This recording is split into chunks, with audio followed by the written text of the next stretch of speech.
Hello friends, welcome back to my new video guys and my YouTube channel guys. Today friend we are going to talk about guys Wi-Fi network remove setting, and in this video friends I will show you guys, I will tell you guys how can we remove Wi-Fi network in our Realme phone. Friends, you want to remove guys your phone Wi-Fi network in your Realme phone. So how can you remove? Today I will show you in this video guys.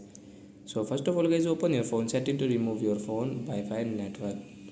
So guys, click on your phone Wi-Fi setting first of all. So friends, you can see guys we have this 5G network, and guys we want to remove this 5G network. So how can we remove it? So when right side this icon guys, tap here, and friends you can see Wi-Fi QR code setting first of all. So when you want to share your Wi-Fi, so when you can share your Wi-Fi from here.